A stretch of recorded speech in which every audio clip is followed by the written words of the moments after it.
Hi hello welcome back to our channel options master guide. இது பார்த்தீங்கன்னா நிஃப்டிக்கு நாம நேற்று கொடுத்திருந்த லெவல்ஸ் S1 S2 அந்த ரெண்டு லெவல்ஸ் மட்டும் கொடுத்துருந்தோம். காரணம் ஒரு பெரிய கேப் டவுன் இருக்க போகுது அப்படின்றனால நாம இந்த லெவல்ஸை தாண்டி நாம என்ன சொல்லியிருந்தோம்னா மார்க்கெட் ஓப்பன் அதுக்கடுத்து ஒரு சைட்வேஸ்க்கு வாய்ப்பு அப்படின்றத சொல்லியிருந்தோம்.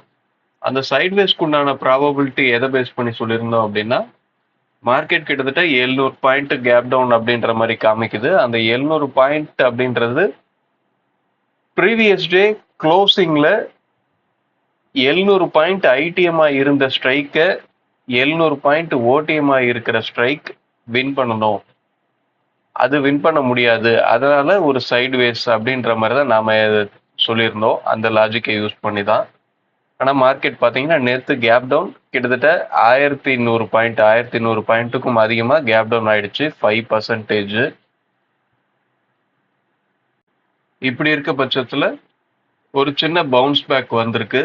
பவுன்ஸ் பேக் வந்ததும் பார்த்தீங்க அப்படின்னா எக்ஸாக்டாக முடிய போகிற கண்டிஷனில் நம்ம லெவலை வந்து ரீச் பண்ணிட்டான்.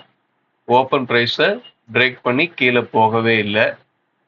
அதுக்கு காரணம் ஆப்பனண்ட்டை வின் பண்ண முடியாது அப்படின்ற லாஜிக் தான். ஆப்பனண்ட்டை வின் பண்ணாதான் மார்க்கெட்டில் அடுத்தடுத்த கட்டத்துக்கே போக முடியும். அடுத்தடுத்த கட்டத்துக்கு போகணும் அப்படின்னா ஆப்பனண்ட் வீக் ஆகணும் முதல்ல. இந்த லாஜிக், இந்த விஷயம் நடந்தாதான் மார்க்கெட்டில் அடுத்தடுத்த ஸ்ட்ரைக்கை நோக்கி ஸ்பாட்டும் சரி ப்ரீமியமும் சரி மூவ் ஆகிட்டே இருக்கும். ஓகே, இப்போ நான் இதெல்லாம் ரிமூவ் பண்ணிட்டு இன்னைக்கு உண்டான லெவல்ஸ் என்ன அப்படின்றத எடுத்துட்டு வரேன்.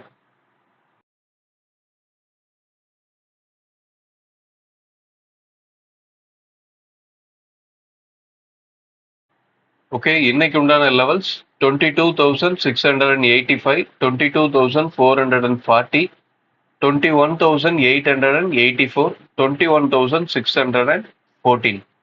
இதுதான் இன்னைக்கு உண்டான லெவல்ஸ் எல்லாமே நல்ல ஒரு பெரிய ரேஞ்சா இருக்கு. இதுக்கு காரணம் ஏடிஎம்ல பிரைஸ் அதிகமா இருக்கு. ஏடிஎம்ல பாத்தீங்க அப்படின்னா ஆவரேஜாவே 300 பாயிண்ட் இருக்கு. கால் புட்டு ரெண்டு பேரையும் சேர்த்தீங்க அப்படின்னா 600 பாயிண்ட்டுக்கும் அதிகமா இருக்கு.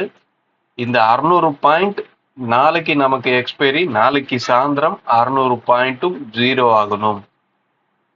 இதுக்கு மார்க்கெட்ல என்னெல்லாம் நடக்கலாம் அப்படின்றத யோசிச்சு பாருங்க. நல்ல மேல இருந்து கீழே வரலாம், கீழே இருந்து மேல போகலாம், இந்த மாதிரி போயிட்டு இருக்கலாம். அப்படி இல்லை அப்படின்னா ஒரு சின்ன ரேஞ்சிலே சைட்வேஸ்குள்ள போகலாம். இது ரெண்டுத்துல எது நடந்தாலுமே ப்ரீமியம் ஆட்டோமேட்டிக்கா டிகே ஆகும்.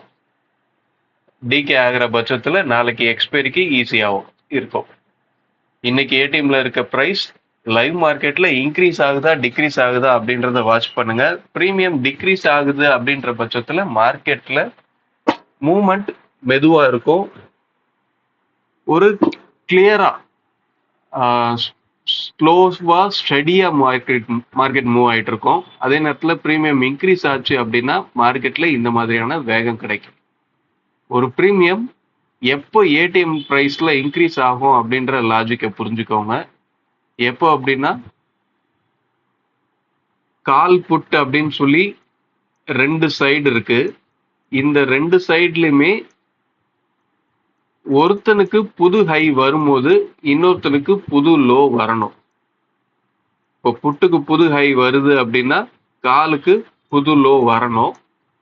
இந்த புது லோ வரல அப்படின்ற பட்சத்துல ஏடிஎம்ல பிரைஸ் இன்க்ரீஸ் ஆக ஆரம்பிக்கும். ஓகே ஓகே இந்த லெவல்ஸ்லாம் இன்னைக்கு எப்படி ஒர்க் ஆகுது அப்படின்றத நாளை வீடியோவில் பார்ப்போம். வீடியோ பிடிச்சிருந்தா லைக் பண்ணுங்க, ஷேர் பண்ணுங்க, கமெண்ட் பண்ணுங்க. நம்மளோட ஃப்ரீ டெலிகிராம் சேனலோட லிங்க் வீடியோட டிஸ்கிரிப்ஷன்ல இருக்கு. அடுத்த வீடியோவில் சந்திப்போம். தேங்க்யூ, பாய்.